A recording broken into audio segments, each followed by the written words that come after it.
mliopo, Mheshimiwa Rais mstaafu Jakaya Mrisho Kikwete, makamo wa rais wastaafu, pamoja na wastaafu mliopo hapa, Mheshimiwa Dr. Mwigulu Lameck Nchemba wa Tanzania, Mheshimiwa makamu wa pili wa rais wa Serikali ya Mapinduzi Zanzibar, Mheshimiwa Musa Azzan Zungu, Spika wa Bunge la Jamhuri ya Muungano wa Tanzania, Mheshimiwa la Wawakilishi wa Mhimili, namuona Mheshimiwa Ackson, Mheshimiwa Jaji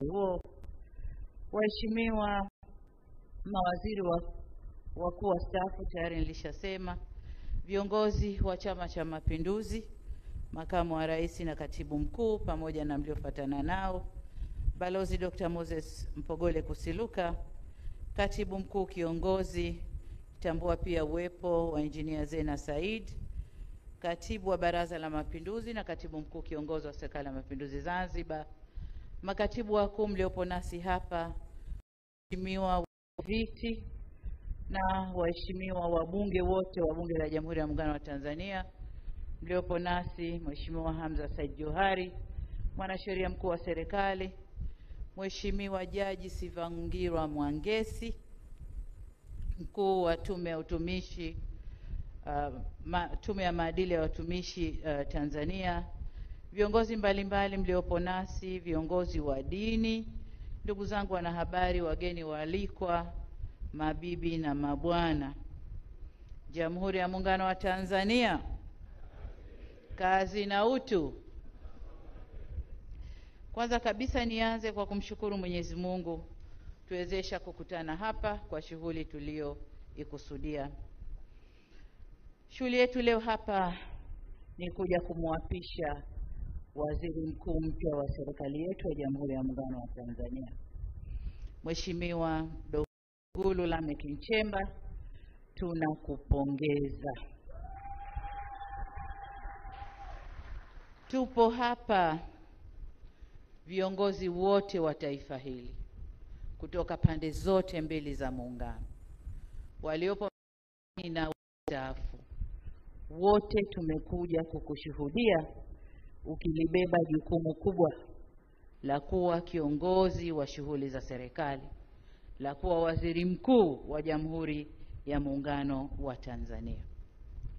Dr. Mwigulu, uteuzi wako umepitia ushindani mkubwa, na katika viti kadhaa umeibuka kuwa na sifa nyingi kuliko wengine ulioshindana nao, na vigezo vyote vilivyopimwa, tumepima maeneo mbalimbali ya kuitumikia nchi hii, ya kulitumikia taifa hili. Kubwa zaidi ni wa kutumikia wananchi wa Jamhuri ya Muungano wa Tanzania. Narudia, wa Jamhuri ya Muungano wa Tanzania. Kazi zako na maelekezo yote yamo kwenye katiba, lakini nimekukabidhi vitabu vinavyoeleza majukumu yako na mambo yote ambayo unatakiwa kuyaangalia. Umepokea kijiti kutoka kwa waziri mkuu mstaafu ndugu yetu Mheshimiwa Kassim Majaliwa, ambaye amefanya kazi nzuri kufanikisha tunayotamba nayo leo. Tukitamba na ujenzi wa mashule, tukitamba na vituo vya afya, mahospitali ya kanda ya rufaa, kila tunachotamba nacho leo, yeye alikuwa nyuma yangu kuhakikisha yanakwenda vizuri. Kwa hiyo umepokea kijiti kutoka kwa mfanyakazi mzuri ambao sina shaka utafuata miguu yake na utaongeza pale unapohisi panahitaji kuongezwa nguvu. Hivyo tunakupongeza na kukutakia kila laheri katika utekelezaji wa majukumu yako mapya.